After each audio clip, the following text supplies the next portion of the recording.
ঋষিবাণীর আরো একটা নতুন পর্বে আমি অর্ণব আপনাদের সকলকে স্বাগত জানাই।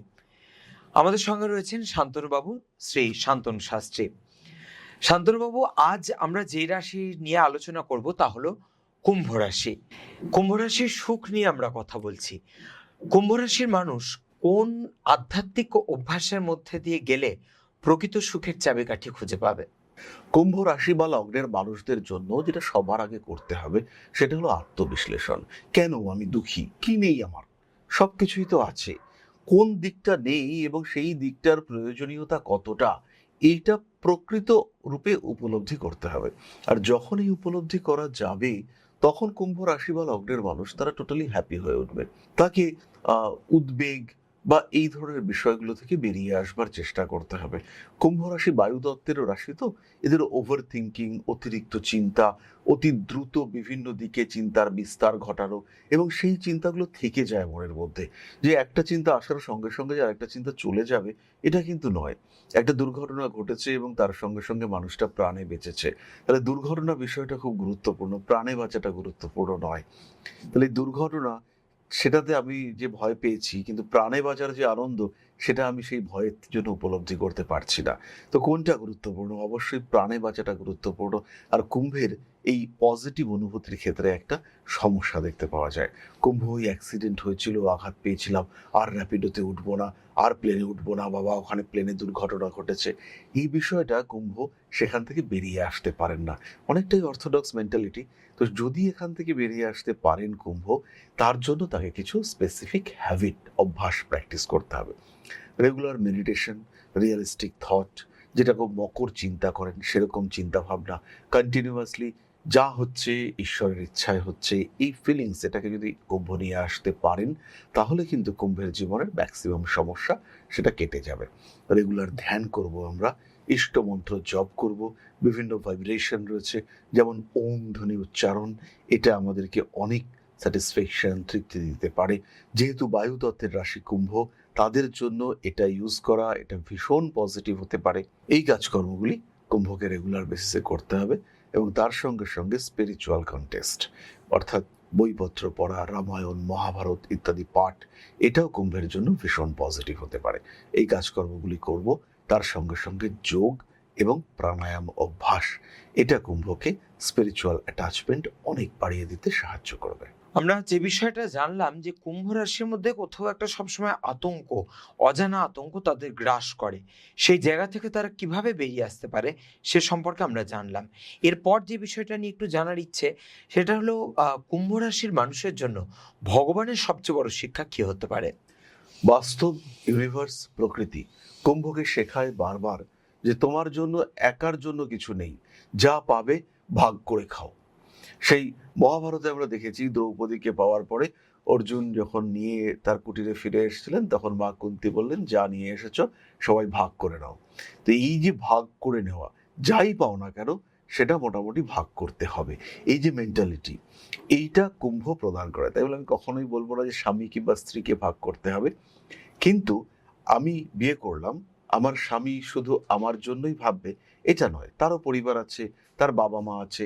এই ক্ষেত্রে ভাবতে হবে যে ও যেমন তাদের জন্য ভাবছে, আমাকেও ওর সাথে তাদের জন্য ভাবতে হবে। এটা ভগবান বারবার শেখায়। আর যখনই কুম্ভ এই ভাবনা থেকে নিজেকে সরিয়ে নিয়ে আসেন, তখনই কিন্তু কুম্ভের জীবনে বিপদ আসে।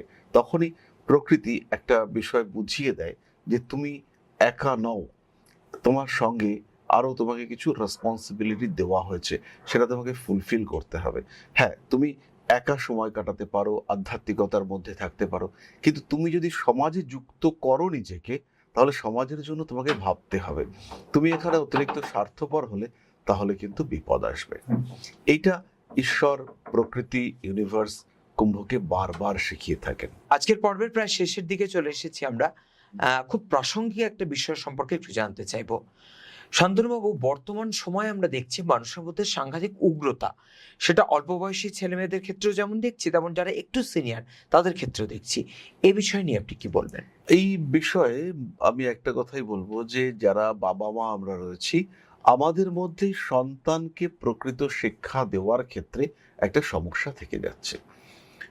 বিভিন্ন সময় মানুষ এই মুহূর্তে যে সমস্ত পরিস্থিতি আমরা দেখতে পাচ্ছি, শিশুর শিক্ষা সম্পূর্ণ করার জন্য শিশুর মধ্যেই কিছু মূল্যবোধ এইটা দিতে হবে। আরেকটি বিষয় হচ্ছে লিমিটেশন। কিছু মানুষের কাছে প্রচুর পয়সা কড়ি আসছে, তারা ভাবছেন যেহেতু হাতে অর্থ এসেছে আমরা সবকিছু করতে পারি। তার ফলে মানুষের যে ভ্যালু সেটা হচ্ছে কমতে শুরু করেছে। আর তার সঙ্গে সঙ্গে বিভিন্ন পারিপার্শ্বিক পরিস্থিতি, উন্নতির জন্য লড়াই করবার প্রচেষ্টা, আমাকে ছুটতে হবে, দৌড়তে হবে, এই সময়ের মধ্যে এটা করতে হবে। এর ফলে মানুষ, তাদের মধ্যে একটা উগ্রতা চলে এসছে, হিউজ কম্পিটিশন। সেখানে যতক্ষণ পর্যন্ত না আমরা নিয়ন্ত্রণ আনতে পারছি, এই উগ্রতা কিন্তু ক্রমাগত বাড়তে থাকবে। এই উগ্রতা কিন্তু কম বয়সী মানুষের মধ্যে নয়, এটা ট্রান্সমিট হচ্ছে বাবা মা, এদের মধ্যে যে উগ্রতা বা এদের মধ্যে যে অশান্তি, অতৃপ্তি, সেটা ক্রমাগত চলে আসছে শিশুর ওপরে বা সাধারণ মানুষের ওপরে, বা যাদের বয়স কম, তাদের যখন বয়স আস্তে আস্তে বাড়ছে, তাদের কিন্তু ইতিমধ্যেই মানসিক একটা ট্রমা, একটা ডাইলেমা তৈরি হয়েছে এবং তারা সেই উগ্রতার মধ্যেই বাঁচতে শুরু করছেন। তারা শুরু থেকেই বুঝতে পারছেন যে উগ্রতা, এটাই কিন্তু আমাদেরকে থাকতে হবে। এই প্রসঙ্গে একটা কথা বলি, মজার কথা। একটা সিনেমা দেখলাম কিছুদিন আগে, ধুরন্ধর দ্য রিভেঞ্জ।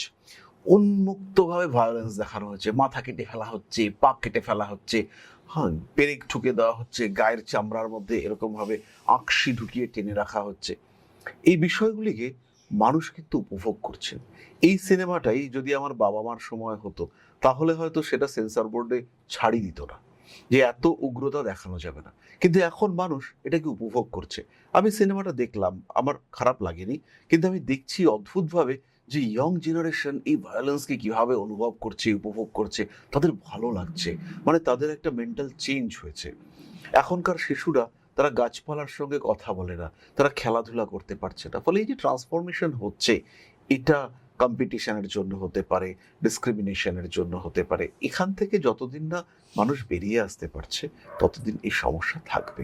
আর এখান থেকে বেরিয়ে আসার জন্য মেডিটেশন, আধ্যাত্মিকতা, ধর্ম প্রবণতা, মানুষের আত্মাকে আরেকটু জাগ্রত করার চেষ্টা, দীক্ষা, আত্ম উন্মোচন, এগুলোর চেষ্টা, এটা আমরা সবসময় করে যাব। এবং আমাদের মতন বহু লোক রয়েছে, তারা এই কাজ করে যাচ্ছেন। আর এই পথে শান্তি আছে, তৃপ্তি আছে, এটা বুঝতে হবে। অনেক ধন্যবাদ শান্তনুবাবু, খুব গুরুত্বপূর্ণ কিছু বিষয় নিয়ে আজকের পর্বে আমরা আলোচনা করলাম।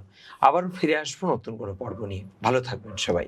নমস্কার। নমস্কার। জয় মা আদিশক্তি।